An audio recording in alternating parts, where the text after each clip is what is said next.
Good morning. I'm Norman Foster. I'm an architect. My world is cities and buildings. I've learned that if you want to look far into the future, and I have great expectations for the future, that first you must look far back. This is a school of 56 nationalities from 6 continents. And you all take for granted mobility. You take for granted that you can go to Geneva and take an aircraft, or a high-speed train to Paris. But really, mobility is an invention from the past, from the 19th century, the early 20th century. In that sense, you're fulfilling the great expectations of those in the past. For example, this high-speed train is 1829. It's using the same tracks. In that sense, the train also on a gauge of 4 foot 8.5 inches, 4 foot 9 in Pompeii, were the tracks of the Roman chariots, which carried goods and people. So we all fulfill great expectations from the past, but the things that we take for granted, which we consider necessities, are really luxuries. Whether we turn a tap, whether we have water, switch an electric light, use a library, use a school, they're all inventions of that period. And those inventions and those discoveries are the results of individuals who had courage, who could look far ahead and plan for generations beyond their own lifetime, beyond the lifetime of their children. They could take risks. They had an appetite for big thinking. Those are the qualities that we need today for the future. This image is New York in the mid-19th century. I'm just going to take one example of an invention of that period. The public park didn't exist really before then. There were royal parks that opened to the public, but the idea of creating a park, Central Park, New York, was an awesome undertaking. 1,600 properties, draining swamps, using more gunpowder than Gettysburg to blast rocks. Huge, planting 3 million trees and shrubs. 16-year enterprise. And that park has anticipated change. It's seen the birth of the high-rise building, of the skyscraper. It was conceived for a city of 600,000. And today, that hosts 38 million visitors. It was planned in the days of the horse and cart, and it had bridges, which beautiful, brilliant design. It separated the carriages below and the park above. And today, it still functions. It was more than a park, it was a road network, there's a waterway system, reservoirs, and it is synonymous with New York. It is the green lung. And it's a reminder that New York is more than just green with trees, green in terms of ecology, sustainability, responsibility. It is the greenest city on the planet. And why? Because it's compact, it's dense. The compact city and the compact building, whether it's a Paris of Europe, a London of Europe, whether it's a Boston of America, New York, because everybody can walk, they can take public transport. So it is good in terms of the amount of energy that it consumes. It is the polar opposite of the sprawl, which is dependent on the car. Los Angeles, for example, here, consumes 8 times the energy of a city like New York. And the pollution and all the issues of climate change, they're all related to the production and the consumption of energy in an industrialized society. What happened if you conceived of an experiment in a very hostile environment that was totally driven by the sun? And that, where would you start? you'd start with the locals and you try to learn from them. And they offer a lot of lessons. Interestingly, they come together like the compact city. They create shade and cools. And to create this mythical community, you would try to combine that with the most advanced technology of the day, which is probably typified by space, through which many of the new technologies have evolved. And you could say that trying to create a solar community in that most hostile of environments is like putting the man on the moon in terms of its challenge. And so you would start with an age where there were no power switches, no air conditioning. How did people in the past create an environment in the intense heat, 70 degrees of a desert, and create a cool house with none of the technology that we take for granted, and bring that temperature down to 27 degrees? So you'd start to look, and of course it is compact. It relates to the sun. The orientation creates shadow, the spaces create shade.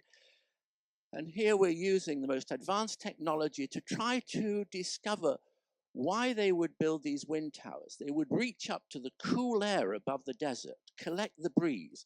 And if you look closely, you can see small courtyards. If you went into those courtyards, you would discover water, greenery, evaporative cooling, and there'd be delightful spaces and lots of privacy in this very, very tight community.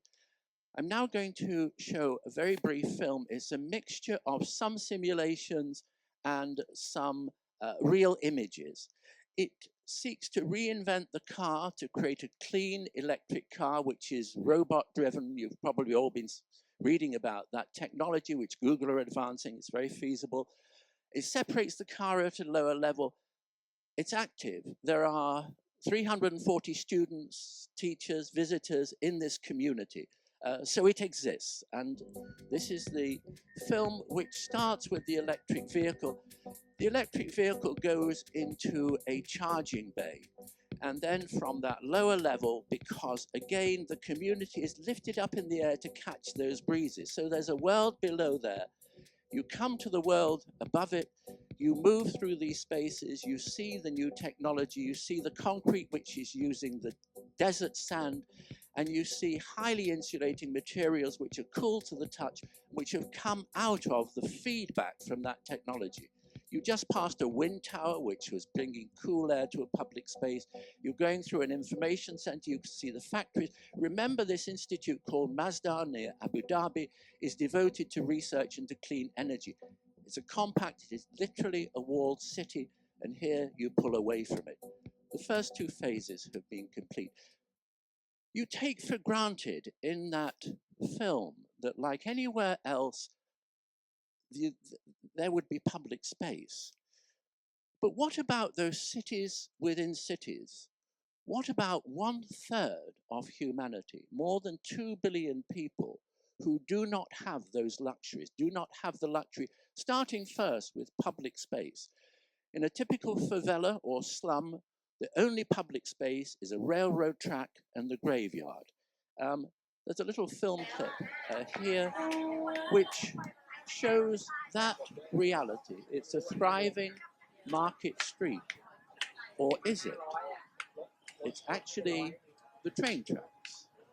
And as the train advances, then the vendors pull back their wares, and the whole physical environment responds to the oncoming train.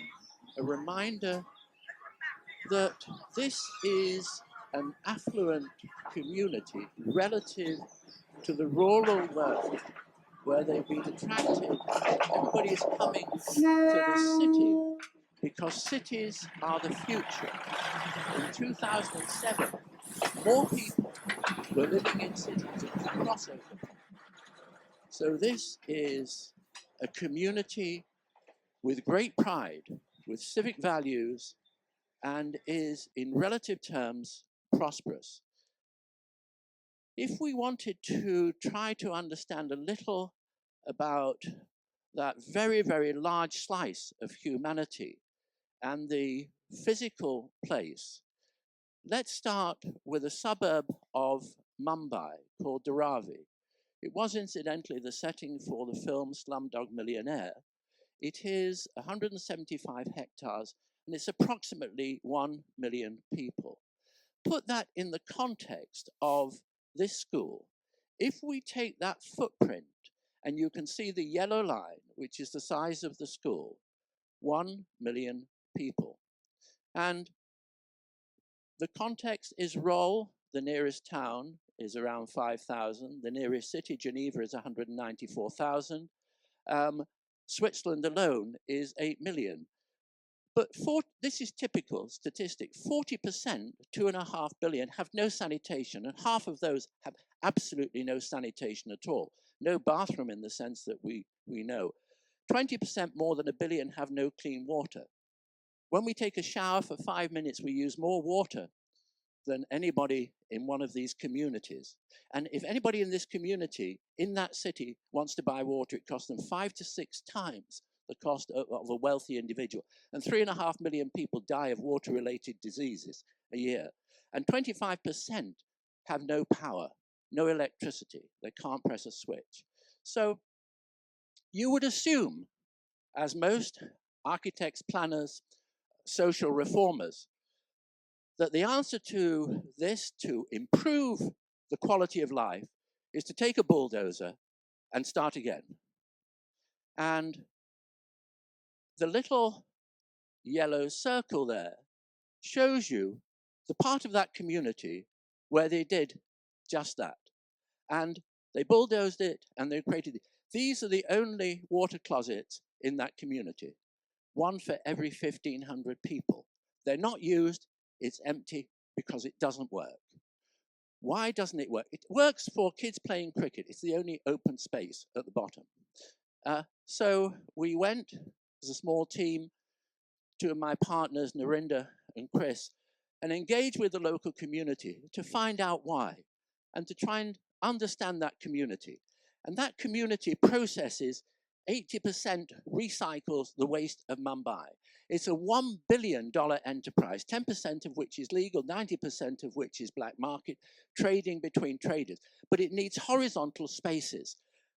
And our proposal was you encourage those horizontal spaces, you insert, you don't even excavate, you create tables, you put the infrastructure of sewage and water, and you legalize the areas, you create some open space and you transform it. And you transform it respecting the community, because it's a very proud community with extraordinary values. There's a certain irony here, because if that's Asia, Asia is also where we're seeing the big initiatives in terms of infrastructure, the big thinking that was typical of that 19th century, early 20th century period. Hong Kong threatened by overflight, incredible tales of 747s coming in, scooping the washing off the line of the balconies as they came in low over the city. And of course, to create a new airport, Hong Kong has no water. But that, in terms of that mentality, is no big deal. You take some water, you've got a mountain, you chop the mountain down, the mountain's 100 meters high, and you create an island. You create an island 6.5 by 3.5 meters. And it becomes then the largest airport in the world. And that airport is in its form evocative of flight. That in that part of the world, in terms of the big thinking and planning for generations far ahead, and moving with extraordinary discipline and planning, takes us. Here you can see the transition of that airport literally overnight. Barges, aircraft, again, extraordinary planning. And if we move to Beijing, then we can see an enterprise which eclipses that. And I want to put it into context by looking at the biggest in terms of a hub in European terms, which is Heathrow. But remember, an airport like Hong Kong is within 5 hours flying of more than half the population of the world. So these are big numbers. If you take Heathrow, it is 5 terminals. The last terminal on the far left over there took 17 years. If you look for a more sustainable approach, then it's a compact building, which means it's one building and not 5 or 6 or 7 separate buildings. And if we just superimpose Beijing, which is over 3 kilometers long, as a single building on that, and you realize that this building was built in 4 years with 50,000 people, and you compare that with a tiny terminal in Heathrow, it gives you an idea of the scale of the thinking and the enterprise. But it's also looking back to the roots of that culture. So it's cutting edge in terms of its technology, but it's also mindful. It's learning those lessons from the past, which I started with, and creating expectations for the future. So it is the roof of the Forbidden City, it's the colors of the temples, and it's heroic in terms of its scale, and it's celebratory. It is also about civic values and a pride in the future. It is connected 10 to 15 minutes by a high-speed train, and as you can see, it also has its green dimension.